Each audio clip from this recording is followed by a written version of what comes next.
I got so much motherfucking design on right now. Break it down, bring it down, make it clap. I got 3 old guys, new block, wearing anything. Bitches on the line, any money comes right. Got a strap, waiting out, 45, slow it down, right. High fuck release, all top. Bismillahirrahmanirrahim. Assalamualaikum warahmatullahi wabarakatuh. Alhamdulillahirabbil alamin, wassalatu wassalamu ala asrofil anbiya'i wal mursalin wa ala alihi wa sahbihi rasulillahi ajmain, amma ba'du. Selawat bersertakan salam tak lupa kita hadiahkan buat junjungan alam yakni Nabi besar Muhammad sallallahu alaihi wasallam, dengan sama-sama kita melafazkan Allahumma sholli ala sayyidina Muhammad wa ala alihi sayyidina Muhammad. Yang terhormat Ibu dosen pengampu Kimia Anorganik yaitu Ibu Dr. Yani Kurniawati MSI, dan yang saya hormati teman-teman seperjuang. Perkenalkan, nama saya Ismayana dengan NIM 122107202242. Nah, baik, di sini saya akan menjelaskan unsur fosfor. Nah, apa sih yang dimaksud dengan fosfor? Fosfor adalah unsur kimia yang memiliki lambang P dan memiliki nomor atom 15. Fosfor atau fosforus memiliki elektron valensi 5, sehingga fosfor termasuk golongan unsur non-logam golongan 5A. Nah, fosfor ini termasuk juga golongan nitrogen, banyak ditemui dalam bebatuan fosfat anorganik dan dalam semua sel hidup, tetapi tidak pernah ditemui dalam bentuk unsur bebasnya. Nah, asal usul dari ditemukan fosfor itu, fosfor ini ditemukan oleh Henning Brun pada tahun 1669 di Hamburg, Jerman. Nah, ia menemukan unsur ini dengan cara menyuling air urin melalui proses penguapan. Nah, setelah dia menguapkan 50 ember air urin, dia baru menemukan unsur yang dia inginkan.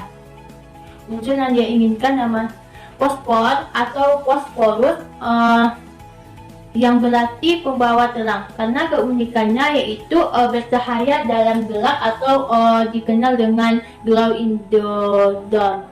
Nah, fosfor ini memiliki sifat fisik yang sangat. Sifat fisik yang pertama yaitu fosfor ini berwarna bisa ditemukan dalam bentuk warna merah, putih, dan warna hitam. Nah, wujud dari fosfor ini adalah padat, dan fosfor ini memiliki titik-titik 550 Kelvin dan titik lelehnya adalah 317,3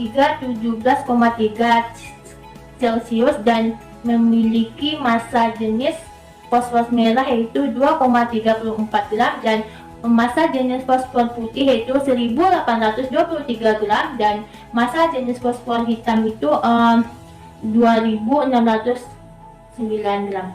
Nah, karakteristik fosfor ini yang membedakan dari unsur lainnya yaitu unsur ini tidak mudah dilarutkan dengan air, dan fosfor ini cenderung lambat pergerakannya di tanah. Nah, selanjutnya itu sifat kimia. Sifat kimia dari fosfor ini yang pertama itu fosfor putih. Fosfor putih ini bersifat sangat reaktif. Fosfor putih ini bersifat sangat reaktif, memancarkan cahaya, mudah terbakar di udara, beracun. Nah, fosfor putih ini digunakan sebagai bahan baku pembuatan asam fosfat di industri.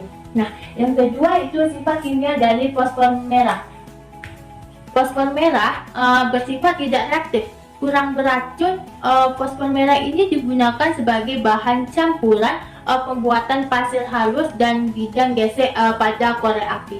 Nah, yang selanjutnya itu sifat kimia dari fosfor hitam. Nah, fosfor hitam ini kurang reaktif dibandingkan fosfor merah. Bentuk fosfor yang paling stabil tampaknya adalah pada fosfor hitam, yang dapat terbentuk dari fosfor putih pada tekanan tinggi atau melalui pemanasan fosfor putih dengan katalis dan kristal benih pada fosfor hitam. Nah, selanjutnya yaitu cara pembuatan ekstraksi fosfor putih ini. Henning Brun membuat fosfor putih dengan memanaskan urin dan pasir. Uap yang dihasilkan lalu dikondensasi dengan air. unsur yang dihasilkan ternyata bisa mengeluarkan cahaya dalam gelap. Dan yang selanjutnya itu fosfor hitam. Fosfor hitam ini terlihat seperti bubuk. Fosfor hitam ini berbentuk seperti bubuk grafit. Bubuk grafit ini adalah bentuk karbon yang digunakan dalam mata pensil. Nah, fosfor hitam ini dapat dilakukan dengan menerapkan tekanan ekstrim. Untuk fosfor putih, fosfor merah itu dibuat dari fosfor putih yang dijalankan dari tangki penyimpanan ke dalam panci baja yang dimana disimpan di bawah lapisan air. Sebuah penutup yang dilengkapi dengan pipa terpasang erat di panci dipanaskan pada suhu 550 Kelvin selama 3-4 hari. Nah, selanjutnya yaitu manfaat unsur fosfor bagi kehidupan sehari-hari, yaitu unsur fosfor bagi tanaman itu manfaatnya itu untuk memicu pertumbuhan akar, khususnya itu akar benih dan tanaman muda. Kegunaan fosfor sebagai pupuk yang sering kita kenal dengan pupuk fosfat. Nah, sesuai namanya, pupuk fosfat ini adalah pupuk yang mengandung fosfat.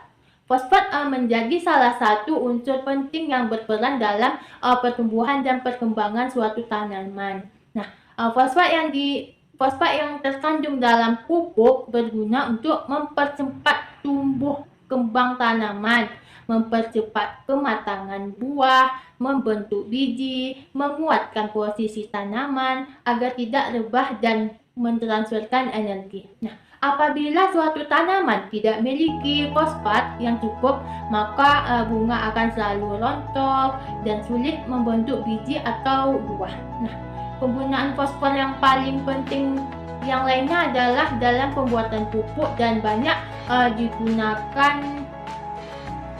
pada bahan peledak, misalnya korek api, bisa dalam bentuk kembang api dan pestisida atau pasta gigi. Nah, deterjen pun juga ada unsur fosfornya. Sekian pembahasan dari saya. Mohon maaf apabila terdapat kesalahan. Mohon like sebanyak-banyaknya. Sekian, terima kasih. Wassalamualaikum warahmatullahi wabarakatuh.